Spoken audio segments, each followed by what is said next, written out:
of the bullet and a reunion of two war buddies who haven't seen each other in almost 9 years.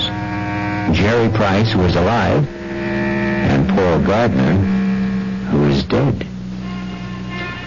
The heater in this car doesn't do much good. You're shivering. Why am I going to be dead, Paul?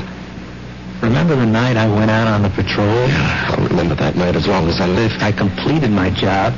I was headed back. And then I felt something smash against my head. And I knew I just met the bullet.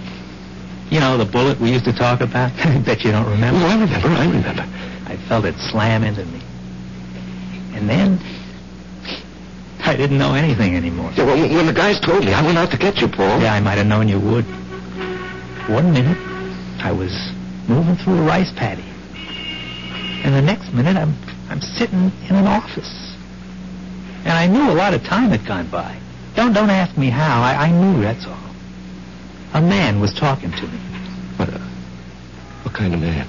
You know the type that's a clerk in the government or a big corporation, fussy, self-important. Everything's got to be in the right place. He doesn't even look at me. He's got a piece of paper. He says, Paul Gardner, you're going back. You should not have died that night. The computation was for you to survive. The plan was for you to marry a girl named Marjorie Stone. I married Marjorie Stone? Yeah. I told the guy, I want no part of it. And he gives me a look, this clerk does, like he couldn't care less about me or you or anybody else. And he says, come with me. He leads me to a door. It opens. And all I can hear is a hum and a clicking. And all I can see is a computer. I mean, there's no end to the thing. That's all you can see is computer. And he says, there it is, friend. City Hall. Go fight it. By this time, I'm shaking. That machine scared the pants off me. You couldn't see the top nor the bottom of it. There was no end to it, just a machine wherever the eye could see. Well, then what happened? This clerk, he tells me there's a plan. A capital P plan. It calls for me to come home. Not you. Yeah, well, maybe that's fair, Paul. You were always the better man. No. You got more on the ball. You never got a break, that's all. I had the chance to go to school, become somebody. I could have gone into the old man's business, become the biggest hardware dealer in Atlanta. You and me. We both run away to join the army. You because you had nothing. Me because I had everything. But why are you coming back? Because Marge and I are supposed to have a boy. A certain kind of a boy. He'll grow up, I don't know, discover something, create something, or be somebody the world needs real bad. They wouldn't tell me what. Anyhow, 40, 50 years from now, he has to be here. And of all the millions of men and women, he could only be born to me and Marge. When am I leaving? I told you.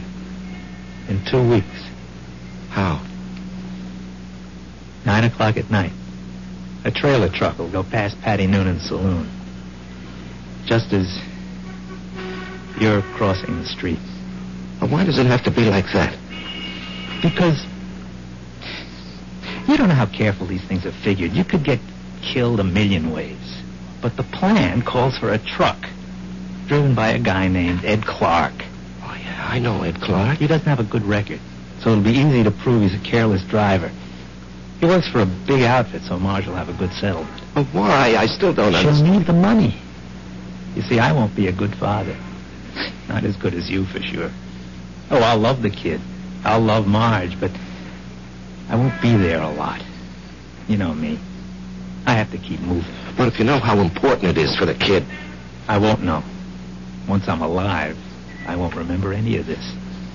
Now, you say it's all figured out, maybe not. The human element. How can the machine predict Marge would go for you, huh? With all due respect, Jerry, did I ever have any trouble landing any dame I had my sights on? Now, with all due respect, I can't see Marge falling for your line of chatter. She will, Jerry. I'll be there when she's having a bad time. She'll be all alone. She'll need somebody. Things will take their natural course. Sure, she'll see through my line, but after a while she'll get to like it. I'm different. You're quiet, I raise hell. You let things eat at your insides, not me. I pop off. Maybe my way's no better in the long run. And she's married to you, and she loves you. But deep in her heart, she loves my way better. She'll fall in love with me. Jerry, you have to believe I don't want to do this, but it was your bullet, not mine.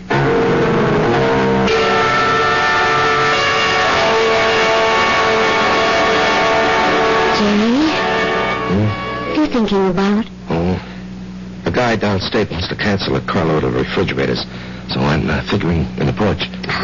Didn't we agree no more work at home? Well, honey, this is just thinking. Did you talk to Joe Carroll about the partnership? Yeah. And? He said no. Did you give him notice? No, he gave me a raise. Oh. Okay. Marge. Why don't you mix us a drink? Honey, aren't you going to say anything? Mm-hmm. Don't put in too much ice. Marge, please, you don't understand. I understand. I married a certain kind of man. And you're stuck with him? No. I'll stick by him. Because I love him. Would you have wanted a guy who'd barge into Joe Keller's office and say, Joe, either give me half the joint or I'll open up across the street and run you out of business? Oh, come on. Answer me, Marge. I have to know. Well, maybe I did. Why didn't you marry him? He never showed up. So you settled for me. That's what's known as falling in love. Come on, honey, take me to the movies. No, I don't want to take you to the movies. Let's go downtown and see a play. But that's a lot of money. Are you going to worry about money? Now, and look, this weekend, would you like to fly out to, say, Snow Valley and see? Yeah, or how about Las Vegas, huh? Jerry, what's gotten into you? Honey, we're going to have 2 weeks of the most fantastic... Why 2 weeks? Oh, what's so special? You? Me? I just want to spend the rest of my life having a ball with you.